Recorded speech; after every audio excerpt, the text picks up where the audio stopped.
Vamos fazer uma análise aqui então de um bipolo genérico, tá? Em que esse bipolo ele pode ser formado aí por elementos passivos, indutores, resistores e capacitores.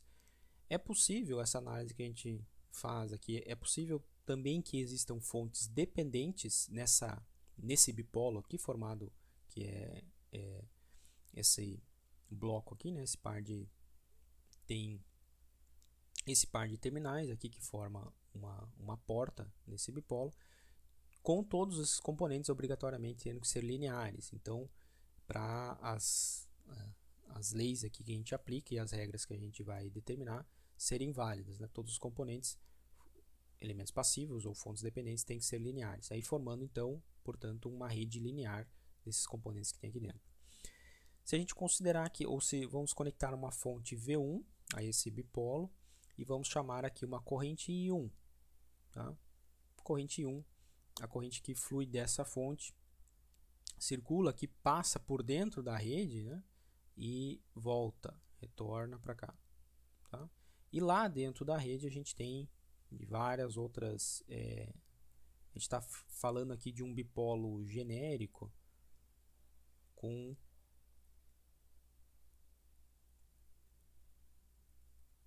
possibilitando aqui N malhas, né, dentro desse bipolo. Então, se ele tem N malhas aí, vai ter N correntes de malha fluindo aqui dentro. Então, se a gente aplicar ou pensarmos aqui que a gente vai escrever uma equação de malha para cada um dessas, uma equação, uma LKT para cada uma dessas malhas, né, a gente vai chegar num sistema de equações, tá? Em que nessas malhas só tem elementos passivos e fontes dependentes, e, portanto aqui não tem fontes independentes aqui dentro, tá? Então a gente vai chegar que as equações que a gente vai escrever aqui, a malha 1, certo? A malha 1 formada pela fonte V1, a gente vai ter lá o potencial da fonte V1. A gente pode escrever a equação da malha 1, vai ser a corrente I1 atravessa uma impedância Z11, vamos chamar aqui, escrevendo a equação da malha 1, tem uma impedância Z1 que não aparece aqui nesse diagrama porque ela já está lá dentro da minha rede linear, ela está supostamente representada aqui dentro da rede linear, tá? Dentro desse bloco aqui que eu representei. E essa corrente 1 está circulando lá dentro e voltando aqui para esse terminal. Então, tem uma impedância Z11 que é percorrida pela corrente 1. Dentro dessa mesma malha 1 aqui, como é um caso genérico, né, a gente quer expandir aqui para uma possibilidade de N impedâncias aqui, então o Z12 percorrido por uma corrente, aliás, a mesma impedância que faz parte da malha 1, ela é percorrida por uma corrente de malha de uma malha vizinha, né? E aí, isso aqui pode ter N impedâncias nessa malha 1, aqui, que é percorrida por N correntes de malhas vizinhas que estão lá dentro dessa rede. Cada uma desses termos aqui é uma impedância vezes a corrente, isso aqui dá um potencial, impedância vezes corrente, isso aqui é uma potencial, ou seja, a gente está fazendo uma soma de potenciais, é uma lei de Kirchhoff das tensões, isso aqui tem que ser igual a um potencial das fontes que fazem parte dessa malha. Então a gente está supondo que só tem essa fonte independente V1 aqui conectada ao bipolo, né? Então a soma dessa malha 1 aqui vai ser igual ao potencial da fonte V1. Tá? Partindo para uma segunda malha que está lá dentro da minha rede linear. Então, eu vou ter uma impedância Z21, que é percorrido também pela corrente de malha I1, certo? Está lá dentro essa impedância.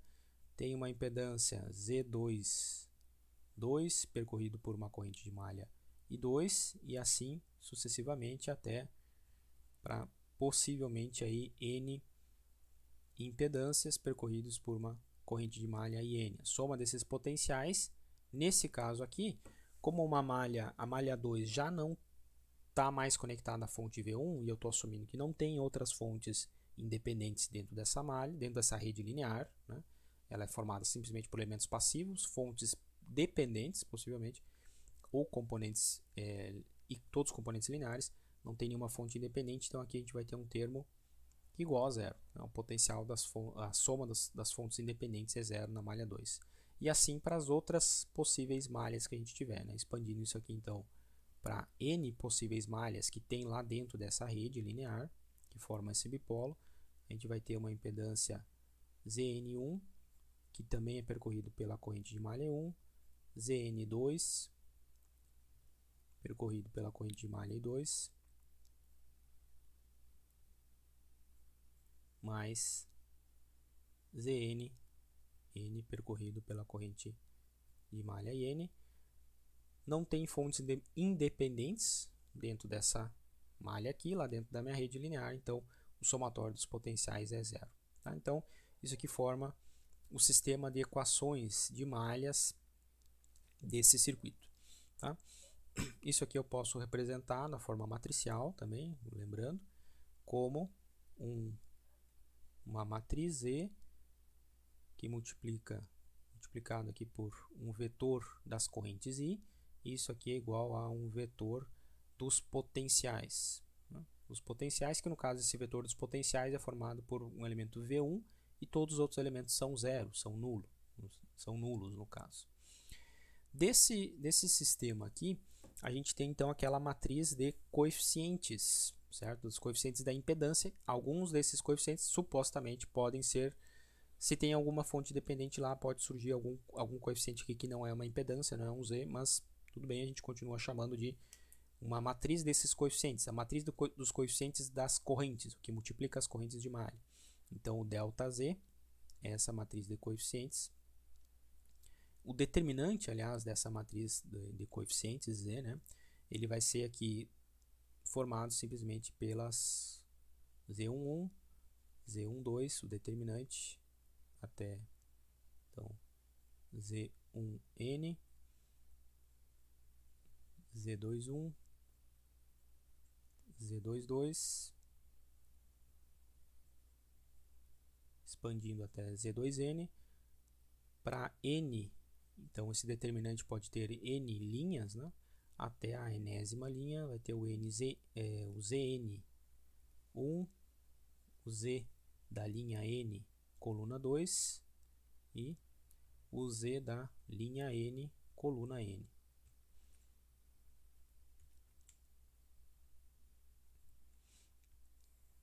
Isso aqui é uma representação desse determinante das matrizes, né? Aliás, dos coeficientes das correntes, né?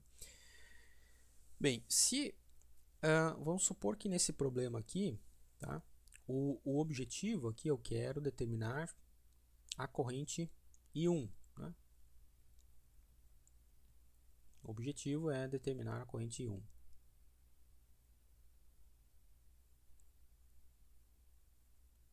Determinar uma expressão para corrente I1. Bom, se eu conheço esse sistema representado de forma matricial aqui, né, a gente tem que a corrente I1 é o primeiro elemento desse vetor I. Né? Esse vetor I ele é formado pelas correntes de malha I1, I2, I3 até IN.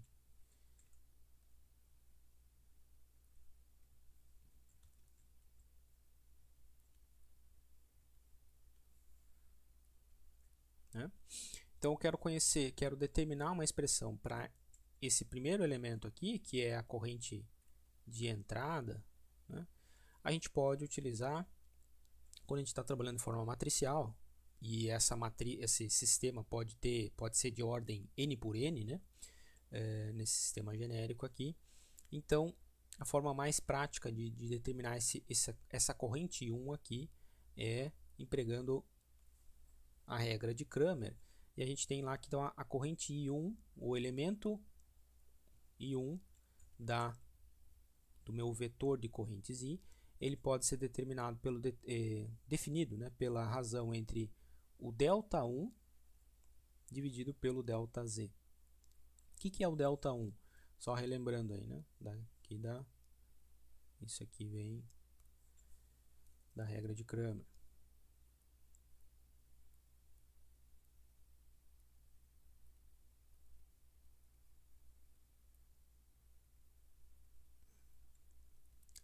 Que é válido para um sistema de ordem n, né? Para qualquer ordem, aliás, é possível aplicar essa regra, né? Lembrando que delta1 é a matriz formada pegando o vetor v e substituindo o v, se é o delta1, pela coluna 1 da matriz de coeficientes z, né? Então, tem uma matriz de coeficientes z formada pelos coeficientes aqui. O delta1 ele é formado pegando o vetor v e substituindo pela linha 1. Então, o v1 vai lá no lugar do coeficiente z11.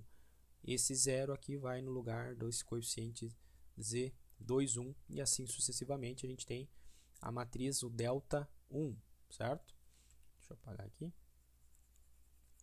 Então, o delta1 desse sistema, ele é determinado simplesmente, também representando de forma genérica.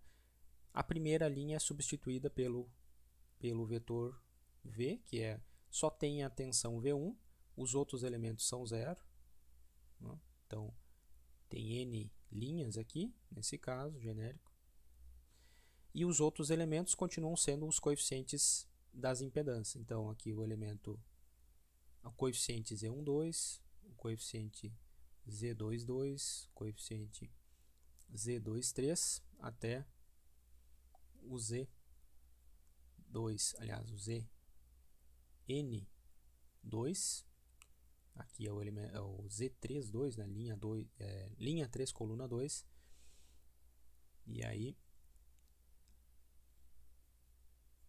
linha 1, coluna N, aqui linha 2, coluna N, linha 3, coluna N, até o ZNN, linha N, coluna N. Tá? Então, esse delta1 é esse determinante da matriz que a gente substitui a linha 1 pelo vetor v. Se a gente conhece, então, essa matriz ou do sistema, né? Simplesmente a questão aplicando aí os métodos de álgebra linear, achando o determinante ΔZ, por isso que é um parâmetro importante a gente conhecer essa matriz e o determinante. A gente vai calcular isso aqui em exemplos que a gente fizer numéricos. O ΔZ e achando o determinante ΔI, a gente pode, então, por exemplo, determinar para esse bipolo qual que vai ser a corrente I1. Tá? A gente tem determinado a corrente I1. Tem como determinar essa corrente, né, que é um dos objetivos. Tá? Para determinar o ΔI para um sistema de ordem n, se for essa matriz aqui for um sistema 3×3, a gente sabe fazer esse determinante tranquilo, né? Pela regra aí, determinantes do produto das diagonais, né? E a soma do produto das diagonais e a subtração da diagonal oposta aqui. Se é até 3×3, ou 2×2 e 3×3, esse determinante é tranquilo. Para ordens maiores, a partir de 4×4 sistema, a gente pode aplicar também, aí vocês podem relembrar aí, ou revisar lá alguns métodos para determinação, para calcular esse determinante. Né? Em muitos casos a gente vai calcular usando HP, né, nos exercícios. Eu só vou passar aqui relembrar alguns pontos para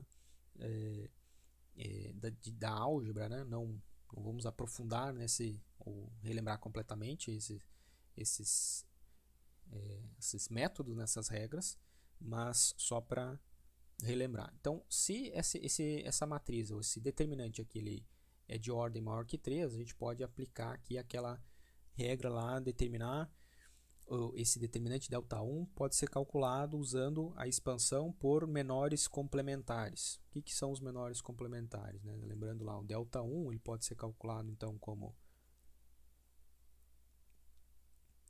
A gente pode escolher uma linha ou uma coluna, tanto faz, dessa matriz aqui, uma linha ou uma coluna, e essa linha ou coluna multiplicar pelos menores complementares. Vamos escolher, por exemplo, aqui a linha, a coluna 1, porque tem mais zeros aqui nessa coluna, né? Vai facilitar o cálculo. Então, pegando a coluna 1, tá? A gente vai esse determinante pode ser calculado pegando todos os elementos da coluna 1. Então, vamos pegar o primeiro elemento da coluna 1, é o V1, tá? É o elemento 1, 1 da coluna 1. Esse elemento da coluna que foi escolhido eu vou multiplicar por... tem que multiplicar por menos 1 elevado na soma da linha mais a coluna do elemento, né? Vai mudar o sinal desses elementos. E isso aqui vai multiplicado pelo menor complementar, que é o determinante delta 11.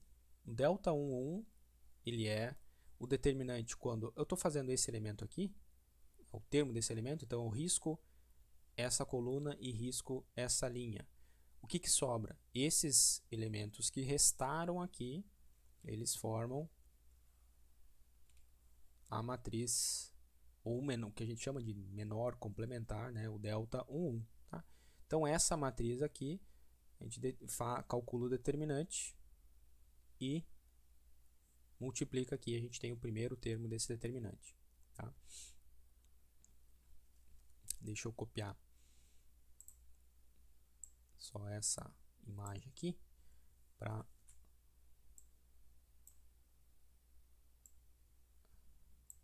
botar aqui para baixo. Deixa eu ver que eu quero deixar a matriz original, tem que voltar, apagar esses riscos que eu fiz e vamos ver se vai... Tá, deu certo. Quero copiar só isso aqui. Tá? Então o delta, lembrando, deixar aqui embaixo como lembrete que o delta 1 é formado pegando o V1, riscando a linha, a coluna dele, e o que sobra aqui, os coeficientes, formam esse delta 1. Tá? E aí, só que o determinante não é só isso, né? Eu tenho que pegar todos os elementos, eu escolhi a linha 1 para calcular esse determinante, né? Ou seja, vou pegar todos esses elementos da linha 1 aqui e... Opa!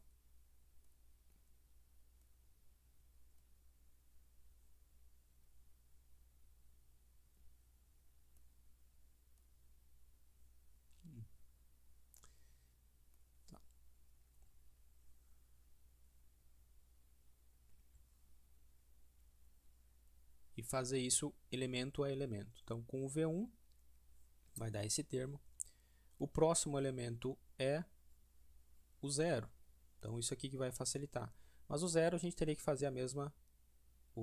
seria o elemento 2, 1, né? Aqui, dessa matriz. Teria que multiplicar por menos 1, elevado na soma da linha com a coluna, e multiplicar pelo menor complementar, que seria o elemento, o determinante delta 2, 1. Também a mesma coisa, o delta 2, 1 é formado, risca a coluna daquele elemento, que é esse 0 aqui que agora a gente está fazendo, e risca a linha dele. Os coeficientes que sobraram formam esse delta 2, 1, né, o menor complementar. Tá? E assim fazendo para os outros elementos até o último elemento. Tá? Então a gente tem aqui soma mais um zero, ou os n zeros que a gente tem. Então, como todos os elementos são do zero, esses termos aqui que vão sumir, né, no determinante. Então a gente tem menos 1 elevado na linha n mais coluna 1 e multiplicado aqui pelo menor complementar delta n1, certo? Então isso aqui é de forma genérica, né, para calcular, por exemplo, é possível calcular o determinante para qualquer ordem aqui. Claro que se esses determinantes aqui de forma analítica, né, à mão, se esses menores complementares, se esse delta 2, 1 dá uma matriz maior que 3×3, a gente tem que fazer isso aqui de novo, né? E aí é um processo, assim já é tedioso e moroso, então, e propício a erros, Se isso aqui for maior do que 3 por 3 também complica bastante. E aí desde o início, né, é mais conveniente a gente já calcular esse determinante aqui com... Se isso aqui todos os elementos forem coeficientes conhecidos, né, numéricos, a gente calcula facilmente com HP ou com alguma utilização de um software, independente da ordem desse determinante, né. Aqui só relembrando aqui o caminho algébrico, para não ficar tão solto os conceitos. Tá bom? Então, enfim, voltando aqui ao foco, fechando aspas aí desse procedimento algébrico, né? O ΔI aqui, que é necessário para a gente conhecer o que é o meu objetivo. O objetivo do problema é determinar a corrente I1, né? Pela regra de Cramer eu posso determinar a corrente I1 fazendo ΔI dividido pelo ΔZ. Só que o ΔI, para uma ordem n, eu posso calcular por esse somatório aqui, que é a expansão por menores complementares, né? A gente calcula esse determinante. Neste caso aqui, como essa coluna é formada por um único elemento não nulo, que é o V1, e os outros elementos são nulos, a gente tem simplesmente que o ΔI, esses elementos aqui, isso aqui vai ser zero, isso aqui vai ser zero. Todos os elementos, né, exceto o primeiro, serão zero. Então, isso aqui vai ser zero. Todos os elementos aqui vão ser zero. O único elemento não nulo é esse aqui. V1 vezes menos 1 ao quadrado, ou seja, vai ficar positivo, vezes o ΔI. Então, nesse problema aqui, o delta, aqui, né? Esse aqui é o ΔI, esse aqui é o ΔI. O ΔI, então, ele pode ser expresso também como V1 vezes o menor complementar, o ΔI, que é o determinante dessa parcela aqui que restou. Tá? Então, voltando aqui, ó, corrente I1, eu posso escrever dessa forma, ou também equivalente, corrente I1 é dada por ΔI sobre ΔZ, onde ΔI, para esse problema, pode ser escrito também como V1, potencial da fonte de entrada, vezes a matriz delta, o determinante, melhor dizendo, ΔI11, dividido por ΔZ. Isso aqui também dá a corrente I1.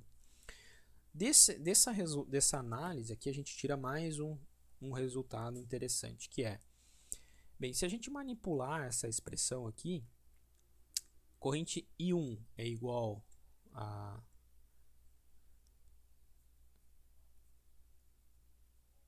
V1 vezes ΔI11 sobre ΔZ. Né? Se a gente manipular isso aqui, a gente pode escrever a razão entre V1 sobre I1. E isso aqui vai ser igual, passa o V1 lá para o outro lado dividindo, ou divide por V1 os dois lados e inverte as duas frações, a gente vai ter que é igual a determinante o ΔZ sobre o ΔI11. Tá? Chegar a essa expressão. E aí o interessante dessa expressão aqui é que isso aqui, essa razão V1 sobre I1, por definição, em circuitos elétricos, já que a gente está, isso aqui é uma grandeza elétrica, é tensão por corrente, né? É uma razão entre tensão e corrente, aonde no meu circuito aqui que a gente está analisando é a razão entre essa tensão aqui V1 por essa corrente. Então isso aqui, V1 por I1, essa razão por definição, é uma impedância. Que impedância é essa? A impedância que essa fonte aqui está vendo, a impedância de entrada a gente chama. Tá? Então, essa razão aqui, por definição, é uma impedância.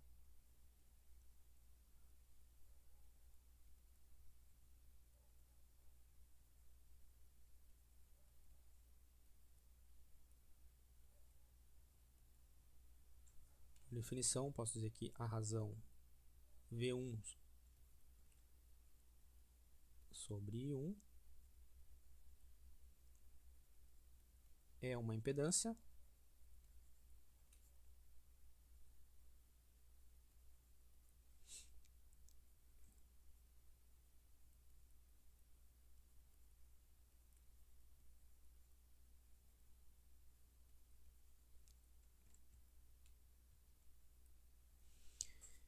E essa impedância a gente vai chamar simplesmente de impedância de entrada.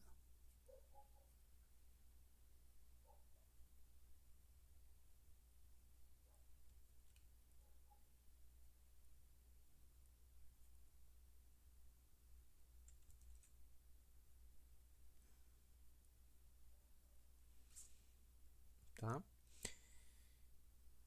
E ela pode ser determinada, ou ela pode ser calculada em função dos determinantes dos coeficientes lá daquele bipolo, que é o basicamente conhecendo o ΔZ, o determinante de Z e o determinante ΔU1. Então essa impedância de entrada, ela também é definida ou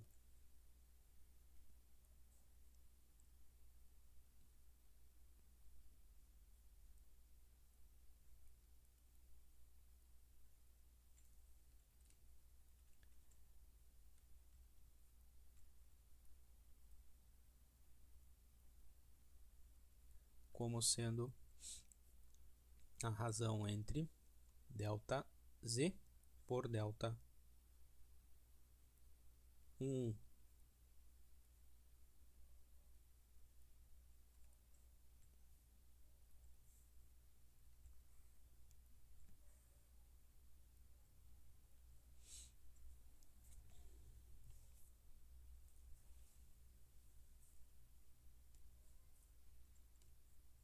Que é a impedância vista pela fonte.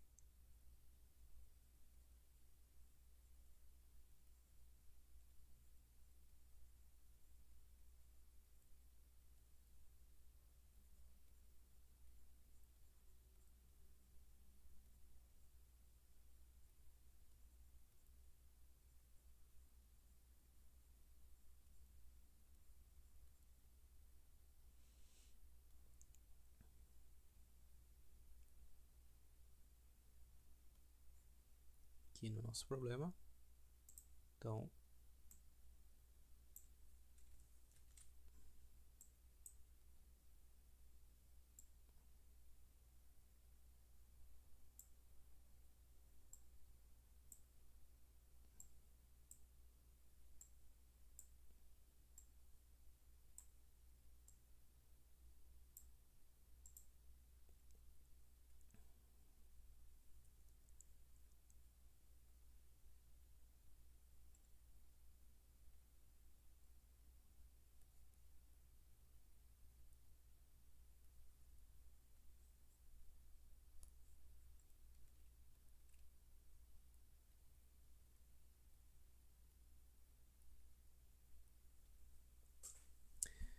certo? Então, desse exemplo aqui genérico, né? Pegando um bipolo genérico, determinamos um sistema de equações e daí desse sistema de equações uma expressão matricial, uma relação matricial em que os coeficientes dessa matriz Z, os coeficientes das correntes de malha desse circuito, a gente extrai um determinante, um ΔZ que a gente chama. Esse ΔZ vai ser importante para a gente determinar tanto a corrente, né, qualquer corrente que a gente queira determinar, do bipolo, a corrente de entrada do bipolo, por exemplo, quanto a impedância de entrada desse bipolo. Veja que essa impedância de entrada, essa expressão que a gente chegou, ela também depende desse determinante ΔZ, e ela é a impedância de entrada, é a impedância do próprio bipolo, né? De todo o bipolo, de toda a rede linear que está aqui dentro, é representado por uma impedância, essa impedância de entrada que a gente chama. Tá? Então esse ΔZ a gente vai precisar calcular muitas vezes, né, para aplicar a nossa análise, e em geral a gente vai precisar calcular pelo menos mais um determinante, né? Seja o determinante ΔU1 aqui, ou nesse caso o ΔU1, que é a matriz, o menor complementar, tirando a linha 1 e a coluna 1 desse determinante ΔU1. Né? Beleza? Então,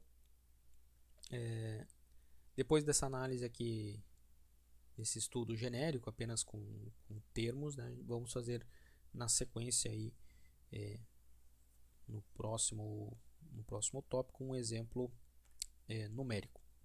Beleza? Até mais então.